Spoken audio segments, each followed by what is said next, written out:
नमस्कार, अरुणाच cooking hub चॅनलवरती तुम्हा सर्वांचं मनापासून स्वागत आहे।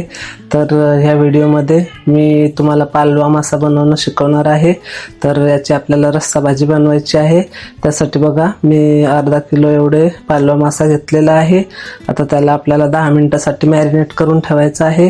तर मॅरिनेटसाठी बघा मी असा अर्धा लिंबू घेतलेला आहे, तो आपल्याला त्यावर पिळून घ्यायचा आहे। आता त्यामध्ये बघा आपण हळद ॲड करणार आहोत। हळद थोडी एक्स्ट्रा टाकायची आहे। थोडंसं मीठ ॲड करायचं आहे आपल्याला। मीठ पण थोडं जास्त टाकायचं आहे, कारण 10-15 मिनिटं मॅरिनेट झाल्यानंतर परत मी एकदा स्वच्छ धुवून घेणार आहे। आपल्याला असं व्यवस्थित असं चोळून घ्यायचं आहे माशाला।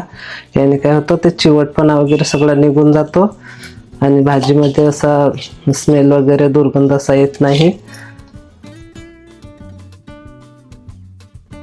तर आता बघा 10 मिनिटं आपली ही झालेली आहेत।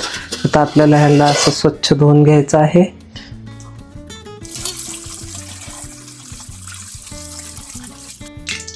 मासे स्वच्छ धुवून घेतल्यावर आपल्याला बघा असं शॅलो फ्राय करून घ्यायचं आहे। याला थोडं मासा शॅलो फ्राय करताना किंवा फ्राय करताना थोडं कमीच तेल वापरा, कारण काय होतं ते तेल रिपीट करायचं म्हटल्यावर आपण कुठल्या पण भाजीत यूज नाही करू शकत, त्याच्यामुळे थोडं तेलामध्येच करून घ्यायचं आपल्याला। तर आता बघा असं शॅलो फ्राय करून घ्यायचं आपल्याला सगळे पिसे, कारण ह्याने पण भाजी खूप छान लागते आणि ते मेन म्हणजे सुटत नाही। तर आता बघा फोडणीसाठी मी ते फिश फ्राय केलेलं तेल तेच मी यूज करणार आहे। आता त्यामध्ये बघा एक मोठ्या आकाराचा कांदा मी कट करून घेतलेला आहे। तर तेल गरम झाल्यावर लगेच आपल्याला कांदा टाकायचा आहे त्यामध्ये।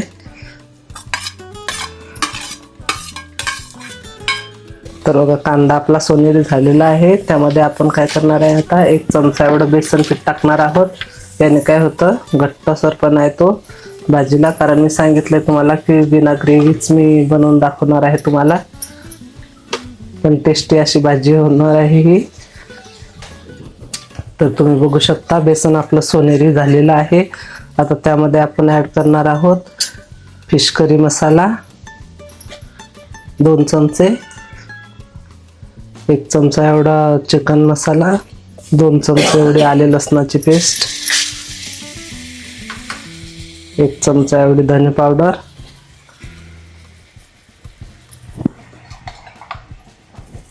आणि थोडंसं असं लाल तिखट।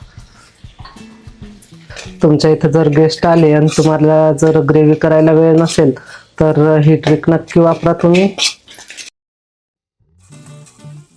बघा आता आपली फोडणी ही झालेली आहे, रंग पूर्ण असा बदललेला आहे आपल्या फोडणीचा। आता आपण त्यामध्ये ॲड करणार आहोत पाणी।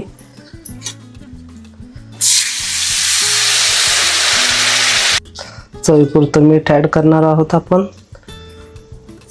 याला 10 मिनिटं लो फ्लेमवर आपल्याला शिजू द्यायचं आहे, त्यामुळे बघा त्याला अशी व्यवस्थित अशी तर्री येते। तर आपल्याला त्यामध्ये कोथिंबीर पण ॲड करायची आहे, कारण कोथिंबीर कशी उकडली म्हणजे त्याची पण खूप छान टेस्ट सुटते भाजीला।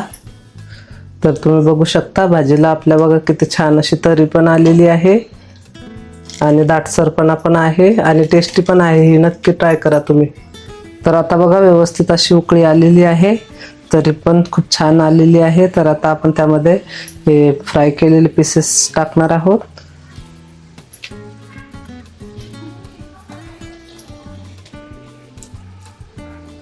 कारण हे आपण फ्राय केलेले आहे तर ते ऑलरेडी म्हणजे शिजल्यासारखे झालेले आहे। तर 5 मिनिटं आपल्याला उकळ काढून घ्यायची आहे।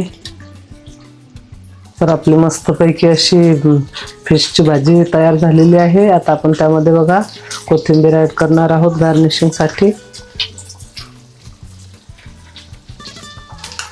व्हिडिओ आवडल्यास व्हिडिओला नक्की लाईक, शेअर आणि सबस्क्राईब करा।